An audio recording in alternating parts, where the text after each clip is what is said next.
이 나스닥이 드디어 종합지수로서 사상 최고가를 경신을 했습니다. 이 패턴은 제가 작년에 말씀드린 패턴 중에 가장 확률이 떨어지는 패턴으로 진행을 한 겁니다. 제가 이렇게 설명을 드렸죠.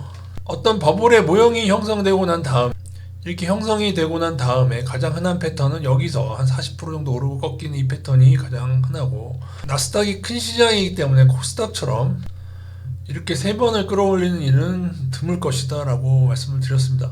그래서 일단 현재 나스닥 자체로는 미국 시장에서 없었던 패턴이 나온 것이다 라는 것을 말씀드리고요. 단 제가 이런 일이 벌어질 수 있는, 만약에 벌어진다면은 이 두 가지 경우 가능하다는 말씀을 드린 적이 있습니다. 미국 거래소가 썩어서 무차익 공매수 수준으로 된다면 있기 때문에 이 시나리오도 하나 넣어야 된다고 말씀을 드렸는데 가능성은 되게 작게 봤습니다. 또 하나는 파생의 발달로 인한 개인의 폭주가 과거와 다르게 인버스를 사기가 너무 쉽기 때문에 그럴 경우에는 어느 기간에 올려붙일 수 있다는 것도 말씀을 드렸는데, 일단은 이번에 일이 발생을 한 거죠. 그래서 제가 사실상 작년 4분기 정도를 과거 모델상 가장 하락의 확률이 큰 시기임에도 불구하고 작년 4분기 때 나스닥 인버스를 상당히 적게 가져갔습니다. 나스닥이 상승 신호기도 하고요. 더군다나 이때의 하락에서조차 제가 그 당시 코스닥 인버스를 가져갔었기 때문에 코스닥은 되게 많이 떨어졌죠. 그래서 오히려 그 인버스는 이득을 봄으로 인해서 피해 갔는데, 이제 문제는 이제 영상만 골라서 보신 분들이 문제일 것 같습니다. 메일 커뮤니티 글을 올려드렸던 설명 들으신 분은 이 얘기를 되게 많이 들으셨을 거예요. 근데 재밌는 사실 하나라도 말씀드리면은 코스닥과 비슷한 상황이 하나가 발생된 겁니다. 1번의 경우가 되려면은 이렇게 진행이 됐느냐, 이렇게 진행이 되려면은 사실은 테슬라도 다시 오르고 전반적으로 모든 품목이 다 다시 올라야 되는데 그러질 않고 뭐가 올랐죠? 오로지 엔비디아 위주로 올랐습니다. 이게 언제냐면, 이게 코스닥 때 뭐가 올라서 저렇게 됐죠? 코스닥 지수가요. 코스닥 지수가 저렇게 꿀렁거릴 수 있는 그 근원에, 이런 미친 샷이 나오게 된 근원에는 뭐가 있었죠? 기억이 나시나요? 그죠? 단기로 100배, 1년 새 150배 찍었던, 현재의 에코프로처럼 150배를 찍었던 새로운 기술이 존재를 했었습니다. 즉 현재의 나스닥은 반도체인 엔비디아를 통해서 상승을 시켰는데, 그러면은 반도체 상승의 근원은 뭐예요? 아까 말씀드린 파생의 발달로 개인 폭주시, SOXS를 필반도체 3배 하방을 서학개미들이 겁나게 작년에 폭주를 했단 말이죠. 심지어 하반기 지금 3개월치로 봐도 아직도 하방이 12위권인가 그렇습니다. 그러니까 많이 지금 줄어들긴 했어요. 지금은 약간 혼조세입니다. 왜냐하면 필반도체 상방도 최근 일주일간은 좀 상위에 랭크되고 해서 혼조세로 바뀌고 있는데, 지금 개미들이 다시 하방에서 상방으로 변화가 돼야지 저는 이 하락이 나온다고 생각하거든요. 이번으로 봤을 때. 그러면은 코스닥의 이 당시 이 미친 샷을 만들어낸 것들에 대해서 새로운 기술을 한번 봐볼 필요가 있을 것 같아요. 이게 굉장히 새로운 기술입니다. 150배라는 전무후무한 한 1,000원 정도 되는 애가 15만 6,500원을 찍었어요.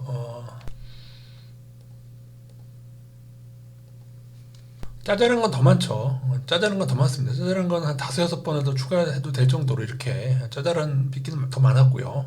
그래서 이게 엔비디아의 미래가 되겠습니다. 엔비디아가 지금 사실은 지난번에 하락한 다음에 반등해서 여기를 뚫었잖아요. 훨씬 더 많이 이렇게 뚫고 있잖아요. 이 정도, 엔비디아는 이 정도로 가고 있습니다. 그러나 나중에도 그냥 한 번에 갈 것 같지 않고, 얼마를 찍던, 1000불을 찍던 1200불을 찍던 간에 거기서도 또 이런 식으로 헷갈리게 하면서 하락하게 되는데, 그 시기는 바로 개미들이 다시금 상방에 폭주하게 되는 시기가 될 거라고, 오늘은 그것만 좀 보여드리겠습니다.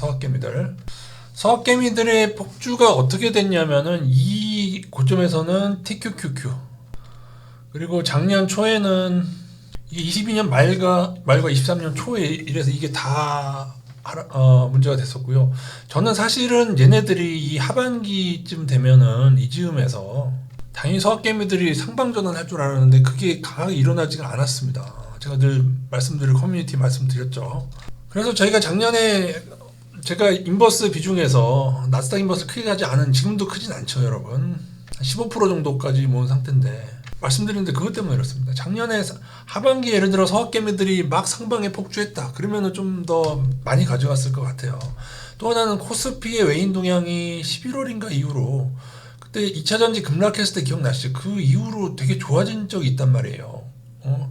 외국인 등록제 폐지한 이후부터 약간의 꿀렁거리다가 외국인이 사기 때문에 그래서 어쩔 수 없었고, 이거 좀 더 늘어질 가능성을 염두에 뒀는데, 하지만은 제가 말씀드리지만 그럼에도 불구하고 이때 잠시나마 제가 조심을 시켜드렸던 기억이 있습니다. 그리고 회복되고 외국인 동향이 좋아지면 다시금 국내 주식 투자비 좀 늘리고, 지금도 여전히 80%는 코스피에 투자하고 있는 중에 있고요.